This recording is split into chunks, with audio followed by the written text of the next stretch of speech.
রাজ্য সড়ককে আলোকিত করতে শিলিগুড়ি মহকুমা পরিষদের উদ্যোগে নকশালবাড়ি রাস্তার বিভিন্ন স্থানে বসানো হয়েছিল স্ট্রিট লাইট, কিন্তু রাজ্য সড়কের পাশে লাগানো এই লাইট জ্বলছে দিনরাত।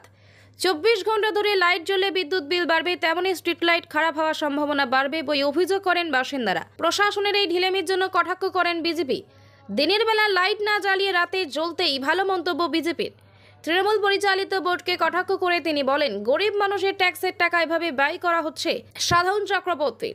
তবে বাজপুরে স্ট্রিট লাইটের টাইমার খারাপ হওয়ায় এই সমস্যা হয়েছে। দ্রুত এজেন্সিকে কাজ ঠিক করার নির্দেশ দেওয়া হয়েছে। দ্রুতই সমস্যার সমাধান হবে বলে নকশালবাড়ি গ্রাম পঞ্চায়েত উপপ্রধান বিশ্বজিৎ ঘোষ জানান। প্রসঙ্গত, শিলিগুড়ি মহকুমা পরিষদ এই লাইট লাগালেও বিদ্যুৎ খরচ দেয় নকশালবাড়ি গ্রাম পঞ্চায়েত। তৃণমূল পরিচালিত এই গ্রাম পঞ্চায়েতে এখনও 20 লক্ষ টাকা বকেয়া বিদ্যুৎ বিল রয়েছে বলে জানা গিয়েছে। এটা দাদা আমি গত এক সপ্তাহ থেকে দেখছি দিনের বেলা প্রায় সকাল 9টা থেকে নিয়ে জ্বলছে। এটা আমি সকাল 9টার সময় দোকানে আসি, দেখছি যে এটা জ্বলানো অবস্থায় আর কি। এটা বন্ধ হচ্ছে না? এটা তো বন্ধ হচ্ছে না, দুদিন থেকে দেখছি এটা বন্ধ হচ্ছে না। কি চাইছেন আপনারা? আমরা চাই যে এটা দেখেন, এটা বিদ্যুৎও অপচয় হচ্ছে, তো এটা চাই আমরা যে সন্ধ্যাবেলা সময় থেকে নিয়ে রাত্রিবেলা চলুক, দিনের বেলা যেন না জ্বলুক। দেখেন দিনের বেলা জ্বলে এটা কোনো ইলেকট্রিসিটি ভুলের কারণে এটা নষ্ট হয়ে যেতে পারে, তাছাড়া এটা বেকার ইলেকট্রিসিটি নষ্ট হচ্ছে। তো সেটা চাই, আমি চাই যে এটা শুধু রাত্রেই জ্বলুক।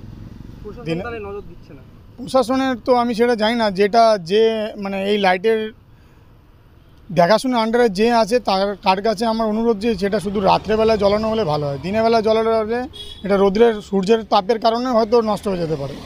আমি চাই জিনিসটা, এত সুন্দর একটা জিনিস আয়োজন করছে নকশালবাড়িতে। আগে এই জায়গাটা পুরো অন্ধকার ছিল, এখন এই জায়গাটা আলোকিত হয়েছে লাইটের কারণে, লাইটের জন্য। তো আমি চাই যে শুধু রাত্রেই জ্বলুক, দিনের বেলা এটা অপচয় হচ্ছে। আপনার নাম? আমার নাম বসু মজুমদার। দেখুন, যেটা কয়েকদিন থেকে আপনি যেটা বললেন সেটা কয়েকদিন থেকে আমিও খেয়াল করে যাচ্ছি যে নকশালবাড়ির বিভিন্ন এলাকায় শিলিগুড়ি মহকুমা পরিষদ থেকে যে লাইটগুলো লাগানো হয়েছে সেটা খুবই ভালো উদ্যোগ, যাতে নকশালবাড়ি ঝাঁ চকচকে মনে হচ্ছে। কিন্তু এই ঝাঁ চকচকেটা দিনের বেলা আমাদের লাইটের প্রয়োজনটা কী? সম্পূর্ণভাবে এটা গাফিলতি বলতে পারেন, যে যারা এই দায়িত্বে আছেন তাদের গাফিলতি বলতে পারেন। আজকে আমরা গরিব মানুষরা দিনের পর দিন জিপিতে ট্যাক্স পে করছি, সেই ট্যাক্সের টাকা থেকে ইলেকট্রিক বিল পরিশোধ হয়। আর আজকে এই ইলেকট্রিক লাইটগুলো দিনের পর দিন আর কি দিনের বেলাও জ্বলে যাচ্ছে, তাতে তো একটা বিদ্যুতের অপচয় হচ্ছে। বিদ্যুতের অপচয় হওয়ার কারণে আমাদের তো গরিব মানুষের ট্যাক্সের টাকাগুলো নষ্ট হচ্ছেই। যে ট্যাক্সগুলো আমরা জিপিতে পেমেন্ট করছি সেই ট্যাক্সের টাকাগুলো দিয়েই তো ইলেকট্রিক বিল পরিশোধ করা হয়। কি মনে করছেন কেন এরকম হতে পারে? সম্পূর্ণই গাফিলতি, এটা শাসক দলের সম্পূর্ণই গাফিলতির কারণেই আজকে এইভাবে গরিব মানুষের ট্যাক্সের টাকা অপচয় করা হচ্ছে। একদম অবশ্যই যদি আগামী দিনে এই সমস্ত কিছু এইভাবেই গরিব মানুষের ট্যাক্সের টাকা থেকে শুরু করে যে সমস্ত কিছু এনারাও যদি এইভাবেই নষ্ট করতে থাকেন, তাহলে তো অবশ্যই আমরা আন্দোলনে নামতে বাধ্য হব। আপনার নাম? আমার সাধন চক্রবর্তী। কি পদে আপনি? নকশালবাড়ি মণ্ডল জিএস। আমরা শিলিগুড়ি মহকুমা পরিষদ থেকে লাইটগুলো লাগানো হয়েছে। মাননীয় সভাধিপতি আমাদের অরুণ ঘোষ নকশালবাড়ির জনসাধারণের স্বার্থে লাইটগুলো লাগিয়েছেন। কিন্তু বিগত কয়েকদিন ধরে যে পরিমাণ বৃষ্টি হচ্ছে এবং ওখানে খবর পাওয়া গেছে যে সেই বাজপুরে যে লাইট যে কানেকশান সেই টাইমারটা নষ্ট হয়ে গেছে। তো যেই কন্ট্রাক্টর কাজটি করেছে তাকেও আমরা মেসেজ দিয়ে দিয়েছি যে কোনোভাবেই যাতে লাইট অর্থাৎ বিদ্যুতের অপচয় না হয়, কারণ জনসাধারণের স্বার্থে ট্যাক্সের টাকায় সেই বিদ্যুতের বিলগুলি দেওয়া হয়।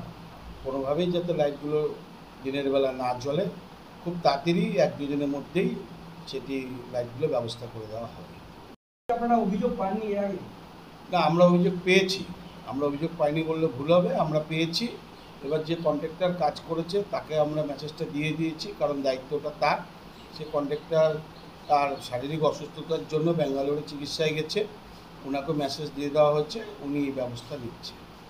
না, এটা অসুস্থ দেখেন, আমরা বিগত 2 বছর আমাদের বোর্ড হলো, সেই বিগত দিনের 2 বছরের বোর্ডে আমরা 10 লক্ষ টাকা গ্রাম পঞ্চায়েত থেকে আমরা বিদ্যুতের বকেয়া বিল দিয়েছি। কিন্তু আপনার আমাদের বোর্ডের আগে বোর্ড যারা ছিল তাদের ওখানেও প্রচুর বিদ্যুতের বকেয়া বিল ছিল। সেই টাকাটাও আমরা চেষ্টা করছি যাতে সেই টাকাটা পরিশোধ করে দেওয়া যায়।